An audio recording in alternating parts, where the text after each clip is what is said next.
retour sur ce stand du ministère des Armées. C'est la dernière des conférences thématiques proposées durant ces 3 jours du Salon des maires, édition 2023.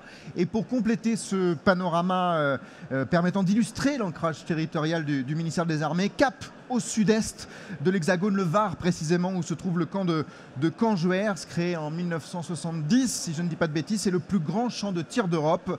Et il a une autre particularité, figurez-vous. Il permet de répondre à une question ô combien cruciale: comment faire face à la crise de l'eau? On en parle avec 3 intervenants, en l'occurrence Richard Strambio, président de Dracénie Provence-Verdon Agglomération. Bonjour à vous. À vos côtés, à votre gauche précisément, Mathieu Lacaille, qui est directeur régional à la direction des territoires, de l'immobilier et de l'environnement au sein du ministère des Armées. Bonjour à vous. Et puis bonjour. Enfin, Alain Brosset, à mes côtés, à ma gauche, sous-directeur des risques de l'environnement et du développement durable au sein du ministère des Armées. Bonjour également. Je me tourne vers vous d'abord, Richard Strambio, élu que vous êtes, puisqu'en l'occurrence, on a envie d'avoir le contexte géographique précisément, puisque votre région fait face à des pénuries. L'eau, une ressource qui peut se raréfier, mais jusqu'à quel point? Qu'en est-il exactement? Faisons un point de situation avec vous. Point de situation, notre agglomération s'étend sur 23 communes allant du nord justement sur ce grand plan de Canjoers, les communes limitrophes, où évidemment depuis quelques années on assiste à une diminution importante de précipitations.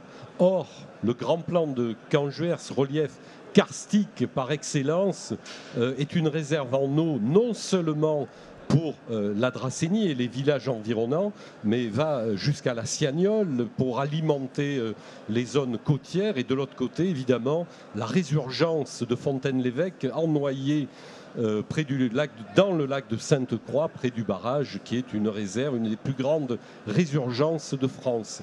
Donc l'eau à Canjoers, c'est quelque chose de traditionnel dans ce grand plan où nos amis militaires, et moi je dois souligner le lien armée-nation exemplaire qu'il y a sur nos communes.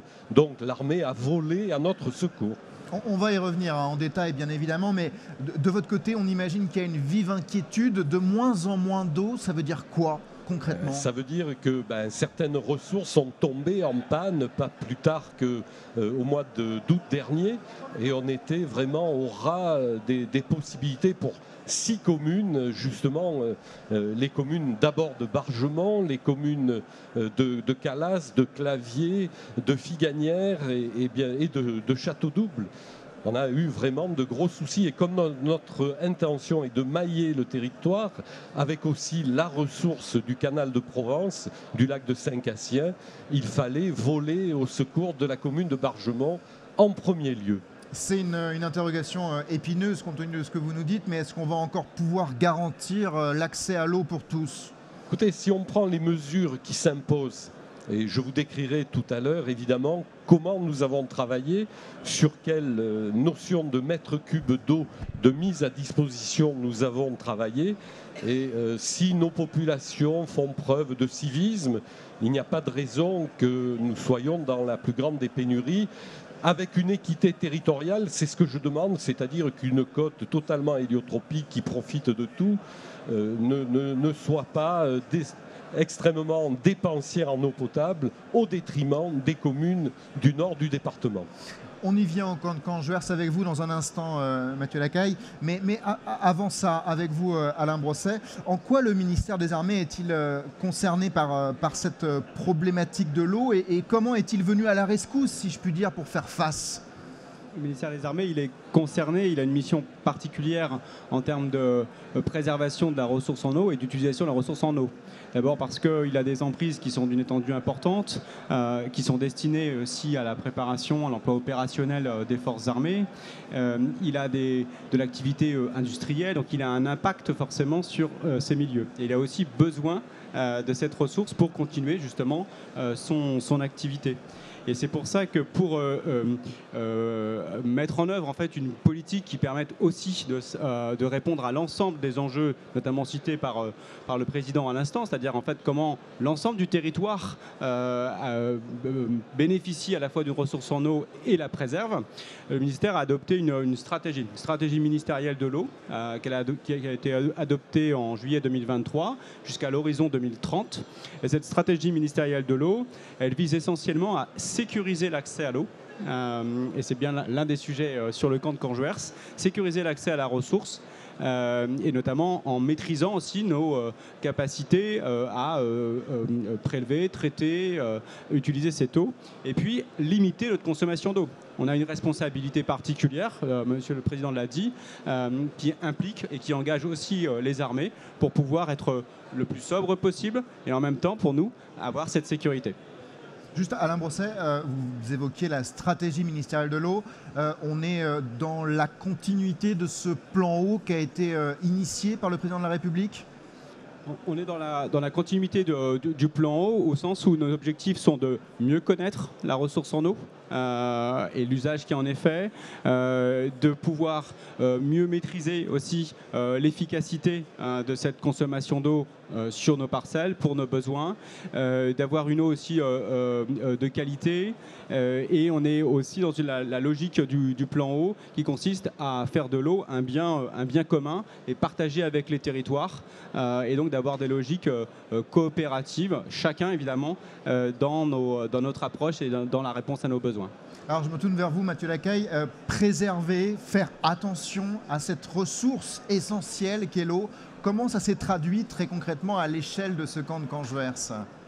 Alors déjà, peut-être pour commencer, vous expliquez un peu ce qu'est le camp de Canjuers. C'est un camp de 35 500 hectares, 35 000 hectares, pardon, donc 35 km d'ouest en est et 10 km du nord au sud.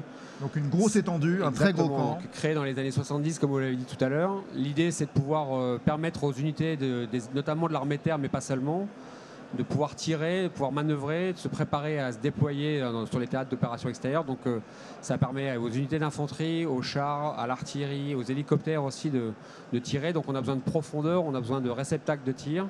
Surtout que je crois que les armées étrangères peuvent venir sur ce camp. Voilà, il y a quelques exemples d'unités étrangères qui peuvent venir sous forme d'un partenariat interallié.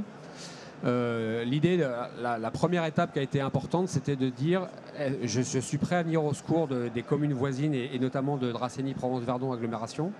Mais il faut d'abord que je connaisse la situation de ma ressource. Et donc le camp, mais aussi un peu tous les services fonctionnels du ministère des Armées, c'est-à-dire le service d'infrastructure de la défense, le commandant de la base de défense, toutes ces unités-là, plus aussi les services de l'État en région, donc le préfet, l'agence régionale de santé, ont mené des études. Il y a eu un marché public qui a été passé pour arriver à jauger justement, sans jeu de mots, le niveau de l'eau présent sur le camp de Canjuers dans les forages existants. C'est ça la première étape, Mathieu Lacaille, les études. Oui, donc une étude, donc un état des lieux, voilà, on essaie de voir ce qu'il en est. Donc on sait qu'il y a 3 à 4 forages qui sont vraiment performants sur le camp de Canjuers. Comme l'a dit le président tout à l'heure, ensuite ça dessert concrètement des communes du nord et du sud de l'agglomération. Il fallait avoir cet état des lieux, donc ça a nécessité un marché public. Il y a un bureau spécialisé qui agit dans ce domaine. Et une fois qu'on avait cette garantie de résilience, de capacité d'autonomie pour le camp, déjà de vivre d'avoir sa propre ressource.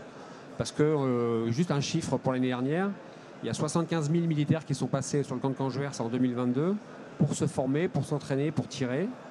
Donc il fallait déjà être sûr qu'eux puissent bénéficier de cette ressource en eau avant de pouvoir dire je vais continuer à partager du coup de manière organisée et encadrée juridiquement cette démarche. Est-ce que vous me permettez d'apporter un autre chiffre, si je ne me trompe pas et je parle sous votre contrôle? Je crois qu'en 2022, la consommation quotidienne en eau du camp de Canjuers, c'est 820 mètres cubes. Par jour, oui. Par jour, effectivement, oui. Ce qui est conséquent. Donc, ce qui du coup donne ça peut être un peu effrayant, mais il y avait du coup cette notion d'état des lieux qui était important à mettre en œuvre, avec des études encadrées, scientifiques.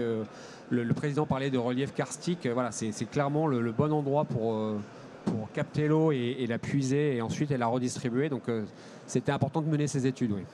Richard Stambio, Mathieu Lacaille va nous expliquer un petit peu le processus, comment les choses se sont mises en place. Vous, votre regard en tant qu'élu, comment les collectivités, le ministère des Armées ont œuvré ensemble pour trouver justement la parade à cette pénurie bien malheureuse?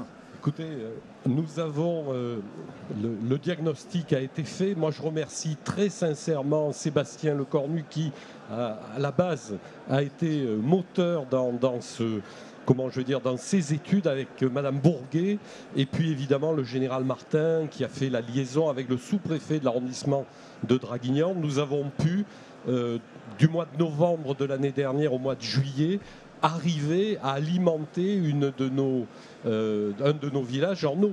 Je pense que c'est quelque chose où dans notre pays on n'est peut-être pas habitué à aller si vite. Le besoin sur les 6 communes en déficit était de 2500 mètres cubes. Ils consomment 2500 mètres cubes d'eau par jour. Ce que l'on a demandé, c'est d'avoir la possibilité d'en avoir 500 par jour. Et vous verrez que l'été dernier, qui était un été assez difficile, on a pu avoir 200 mètres cubes. Parce qu'il n'est pas question de déposséder nos amis militaires de la ressource en eau.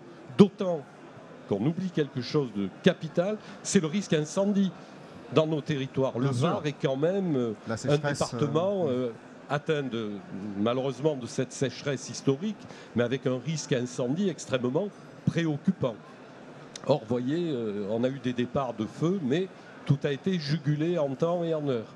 Voilà, donc c'est quelque chose qui est assez extraordinaire. Moi, je le dis très volontiers, ce lien armée-nation n'est pas que de la théorie, il a été de la pratique pour le plus grand bien de nos populations. Alain Brosset ou peut-être Mathieu Lacaille, je ne sais pas lequel des deux voudra répondre à cette question, mais pardonnez-moi cette question, mais quelque part elle se pose.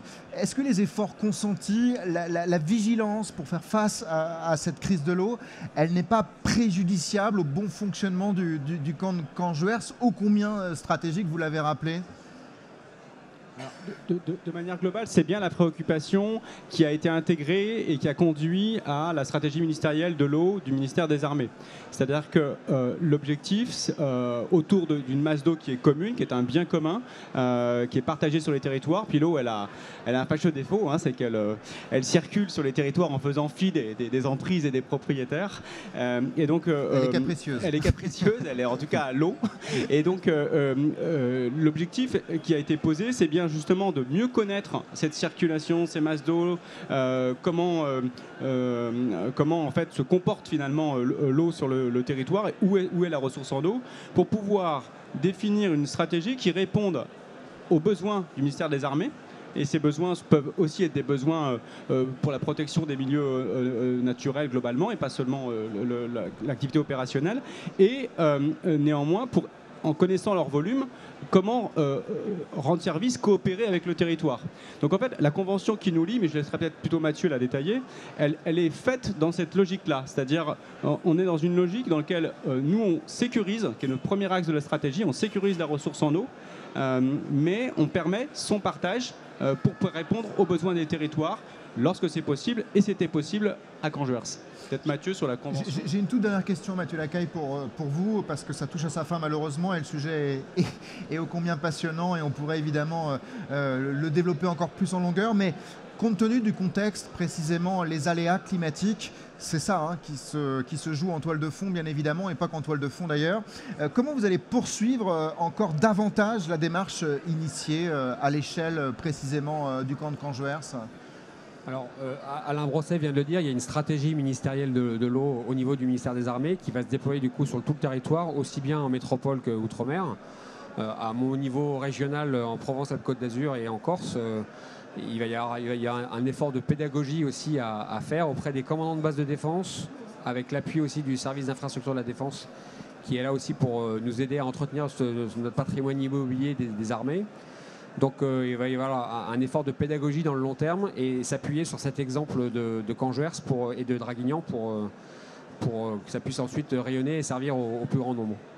Merci à vous trois d'avoir été avec nous sur ce stand du ministère des Armées pour évoquer donc très concrètement une déclinaison de ce plan haut pour faire face à une crise qui malheureusement est là et bien là. Et c'est pas vous, Richard Strambio, qui me dirait le contraire. Merci également à vous tous d'avoir pu suivre ces différentes conférences thématiques qui ont jalonné ces 3 jours ici au Salon des maires. Merci beaucoup, en espérant évidemment que le contenu de ces conférences thématiques vous ait tout particulièrement intéressé. À très bientôt et rendez-vous l'année prochaine pour une nouvelle édition du Salon des maires.